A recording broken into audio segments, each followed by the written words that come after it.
Our next presenter is lined up, raring to go, ladies and gentlemen. He's a business transformation consultant from Future Learning Organization and as a senior consultant with the mission to help companies build agile learning organizations for the future. That sounds like an awful lot of fun at work. He's got over 25 years experience across the industry, helping customers such as Ericsson, Volvo, Scania, SEB, Handelsbanken, H&M, and ICA, amongst many others. And he's got broad experience in how learning organizations are built. He really is a sought-after presenter as well, who engages in the latest developments in all of his learnings. You're going to find out how much energy he's got as he navigates widely now between how new technology can be used in learning to how you can work with culture for learning as well.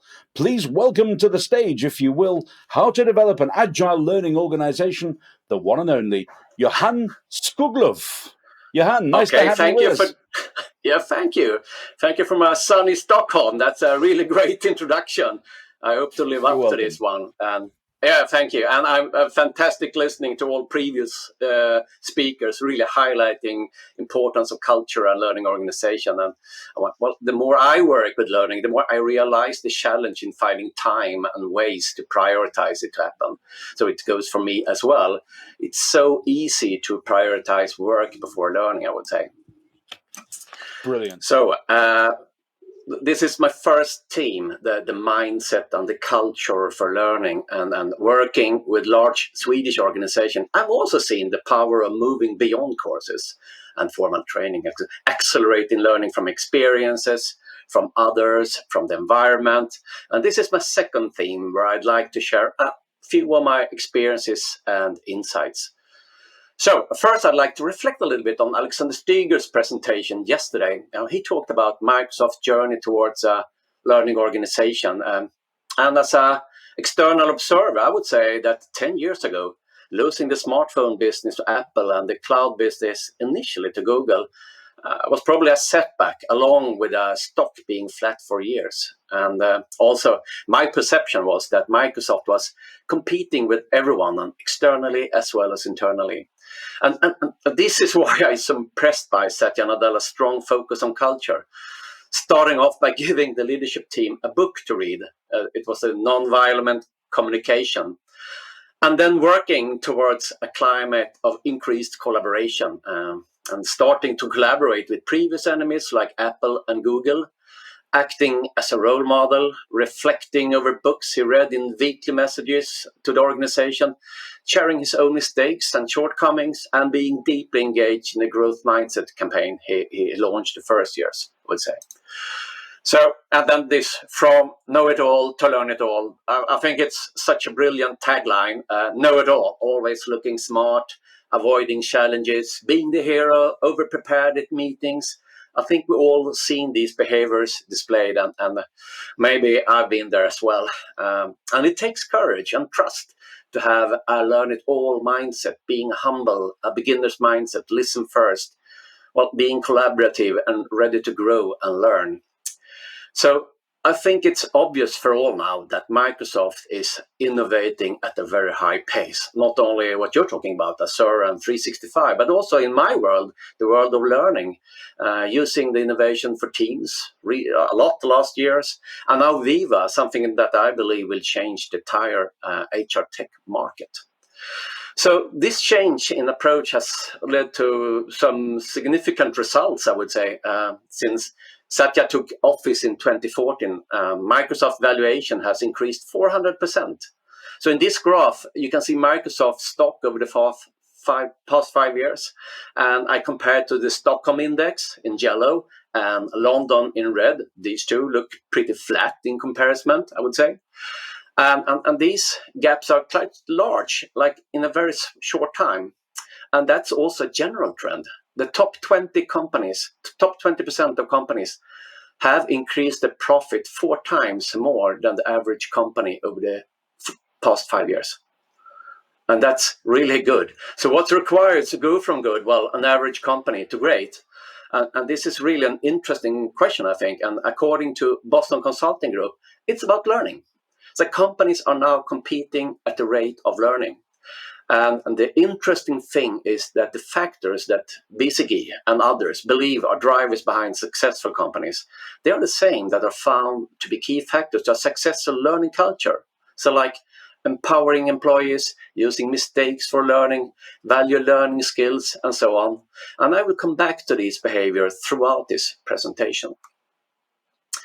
So what is then a learning organization? Well, in the 90s, Peter Senge said it's an organization that learns and is able to transform as rapidly as the world changes.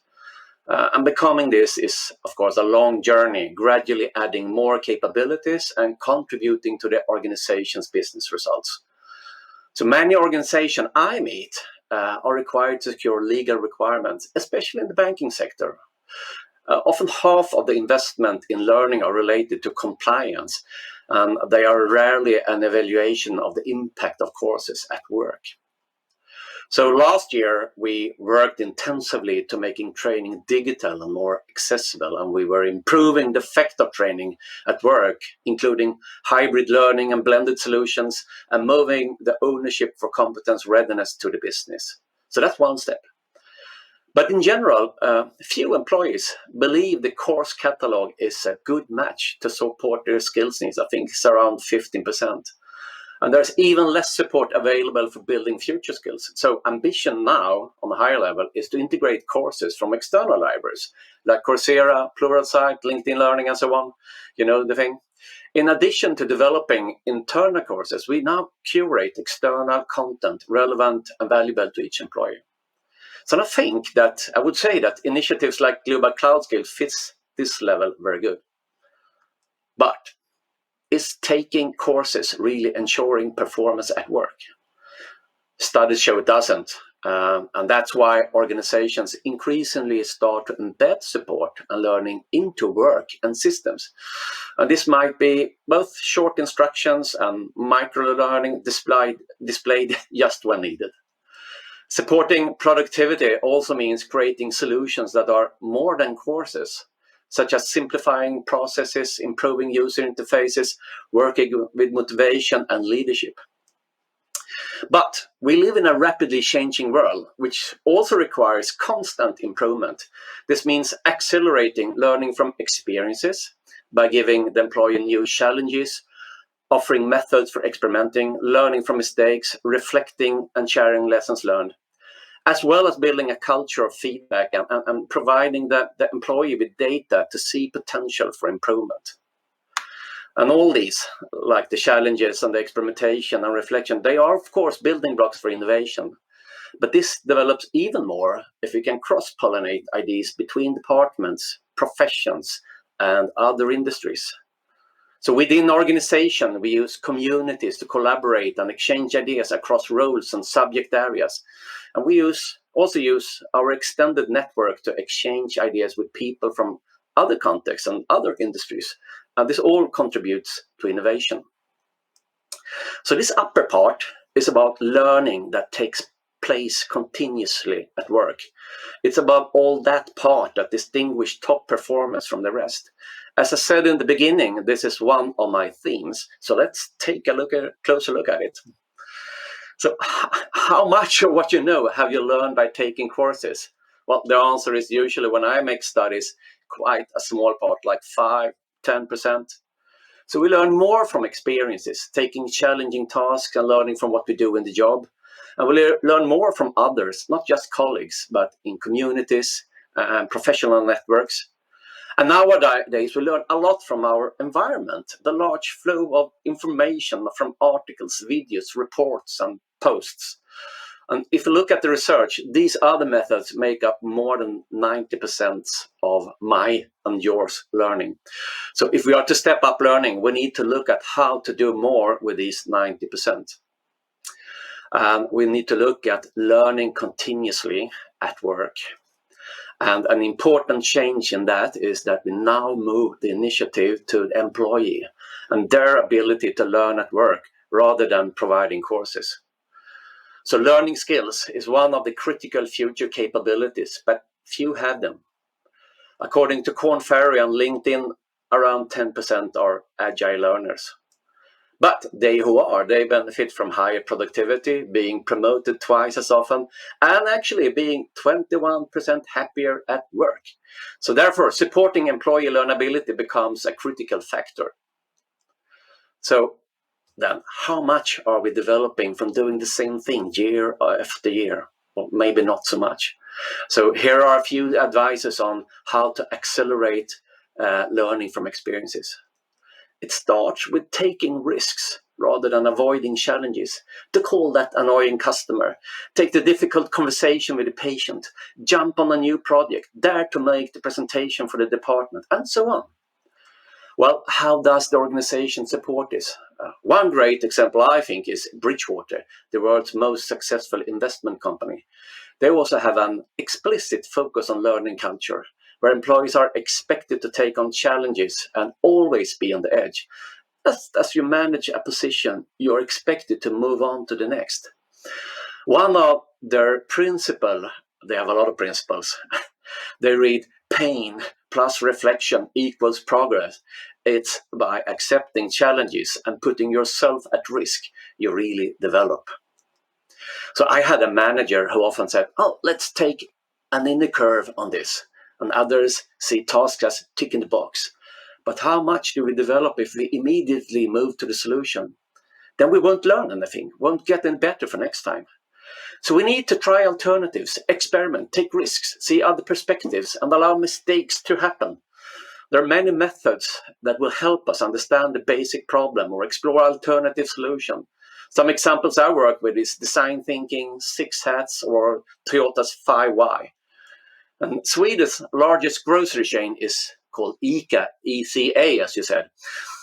They know that making mistake is difficult and something we often avoid. And in Sweden, we also have a social activity called Fika. The same.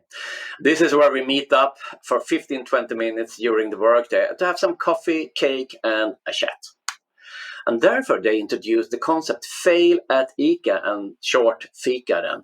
Someone stands up, share a recent mistake, others help to analyze the mistake and what could be done to mitigate the problem in the future. At the first, the top management were standing up and really had some really frightening mistakes they were talking about. So they opened up the scene for this.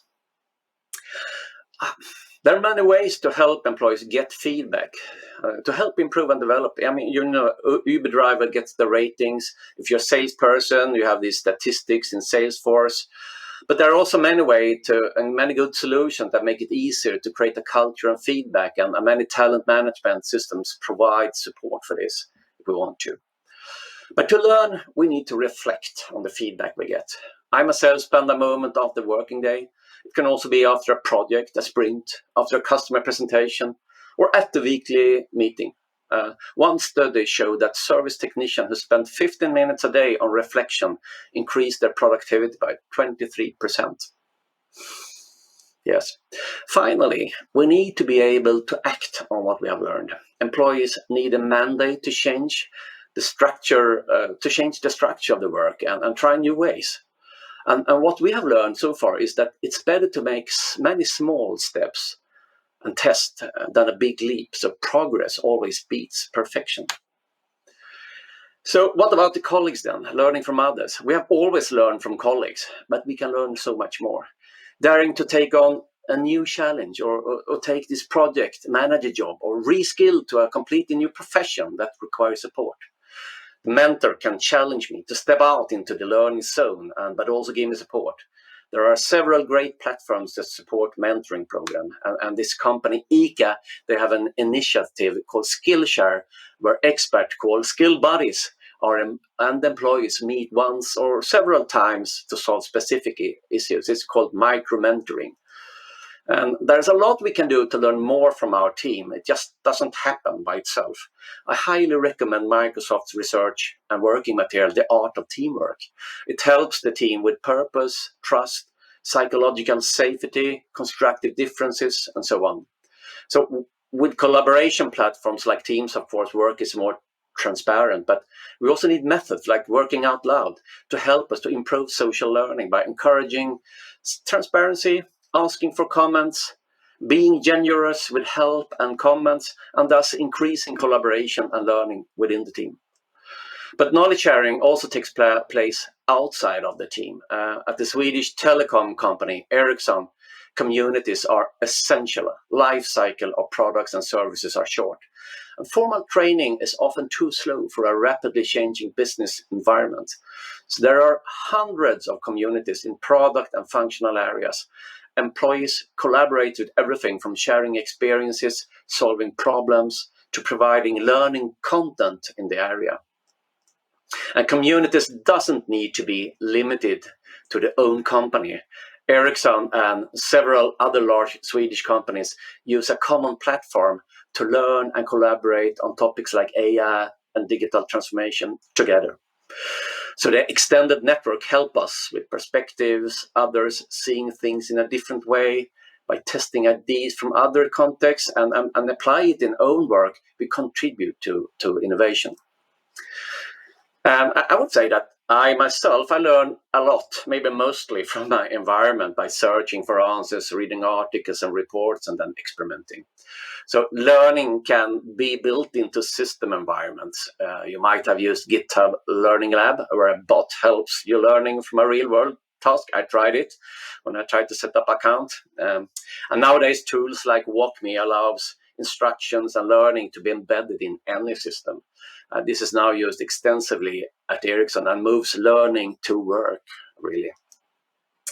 But I read a lot of articles and I take courses from hundreds of sources. In doing so, feed readers like Feedly or learning experience platforms like Degreed helps me to recommend what's most relevant and valuable for me by using data on media and the content and an AI for matching.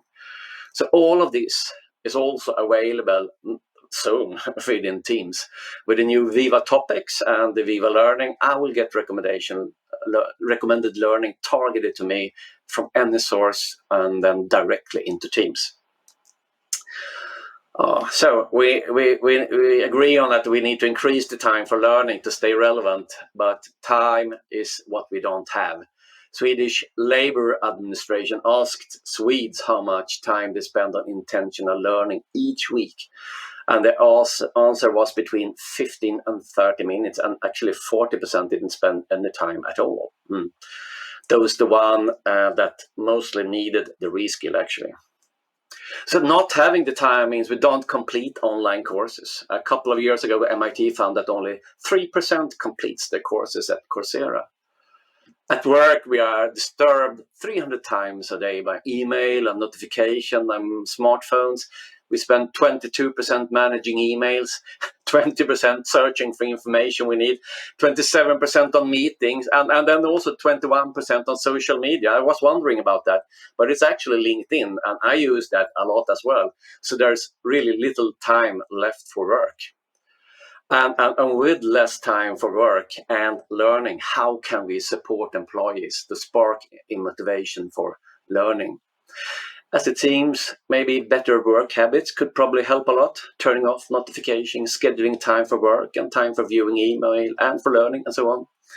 But according to LinkedIn, we are most motivated to spend more time learning if our manager recommends it or if it's needed for a new assignment. So let's look at that. Ericsson, for example, as we talk about, has been through many transformations, and they are now fiercely competing with Huawei. Learning and improving is critical to survival. And their CEO, Börje Ekholm, he constantly communicates the value of learning. He says always, learning is not optional.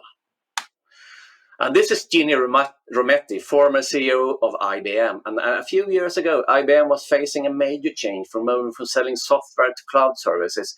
And it meant a huge change and a lot of learning. And Ginni established something called Think Fridays, where half of Fridays would be used for learning and innovation. And she also held trainings herself, to role model the value of continuous learning. But also helping motivation is a very visual career planning tool at IBM. It shows the jobs in demand and the required skills. It helps employees matching their own skills to what's needed, and it recommends training. And IBM have now issued over 3 million badges certifying proficiency in a large number of skills. And these badges increase motivation and course completion. Since the introduction of badges, course exam rate has increased by 700% as a consequence of these badges.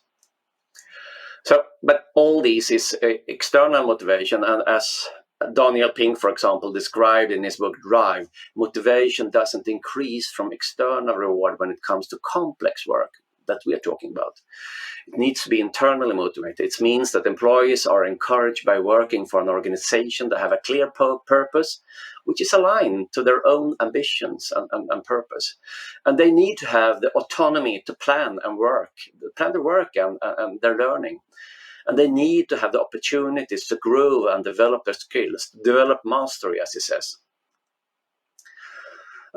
This is a list from Burrs and Deloitte, and it says research called High Impact Learning Culture. I think it's interesting because these are the organizational behaviors that correlates mostly to business results.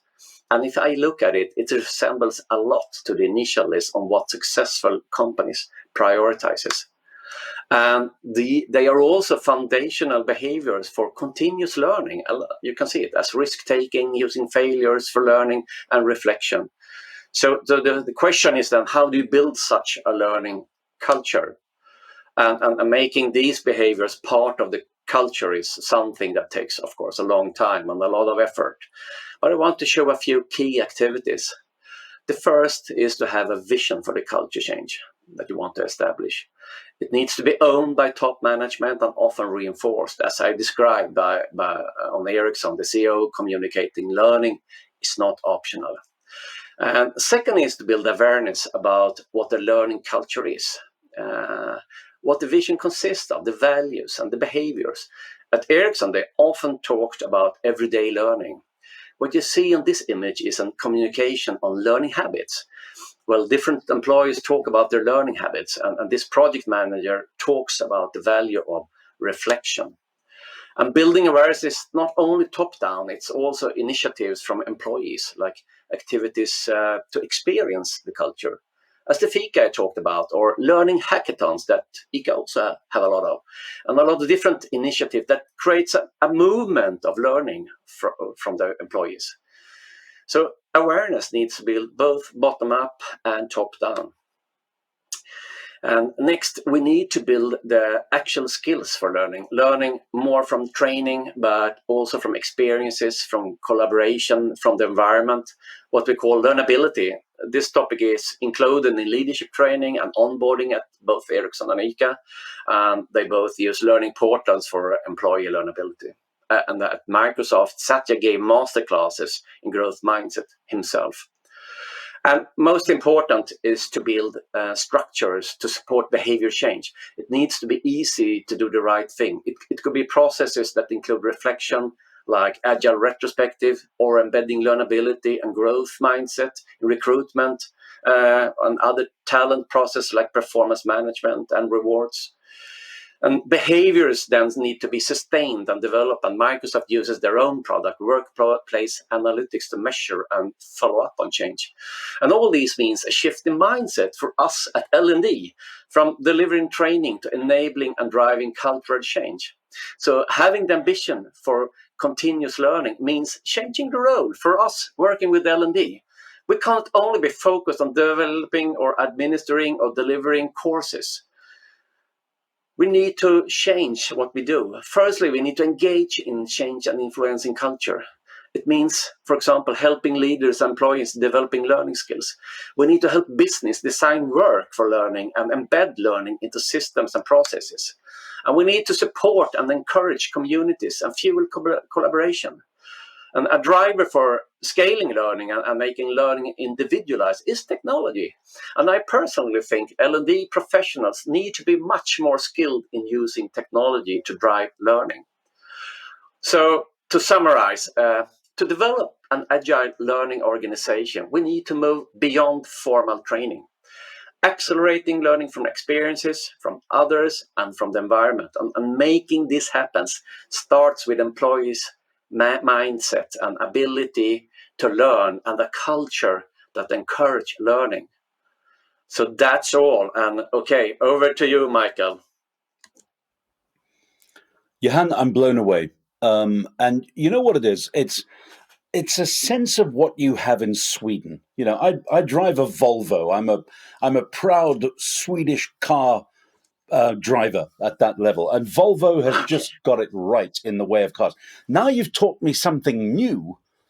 You've taught me about the concept of Fika, which I Yeah. just think is one of the most amazing things ever. And you went over that pretty quickly. Won't you just elaborate on what a Fika is, though? I mean, I'm amazed by it. I'm going to make it a part of my life from now. I'm going to go and Fika straight after this event is all over later on today. But Yeah. won't you just tell us what the concept is and how you get involved and how you Fika? Yeah.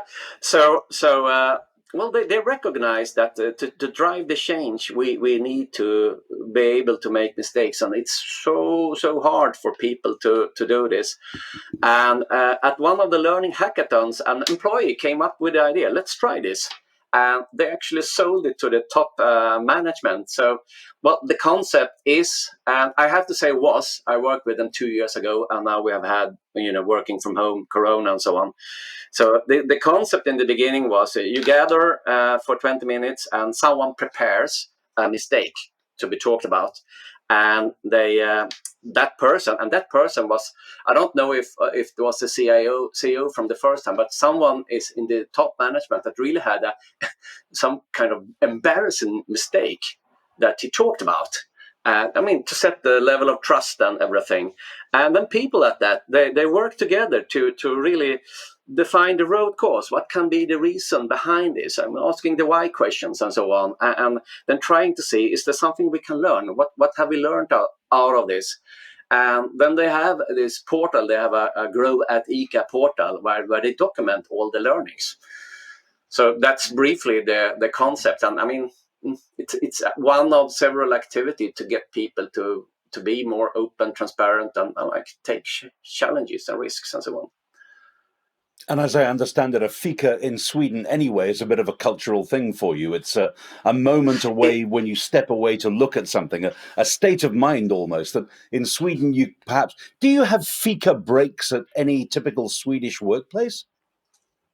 Well, I would say that this has gradually diminished a little bit. So it was at 3:00. You the administration gathers, and then you come in, depending on how much work you have. Some have put out a cake and something, and take a coffee, and it's the collaboration, talk about works and mingle a little bit, and but I think that tradition is getting less and less, and especially now when we work from home, it's been less. But I think we should revive it somehow and have a virtual fika. That's a good part of my day that I'm going to plan in from now on. Let me ask you on a more serious level as well.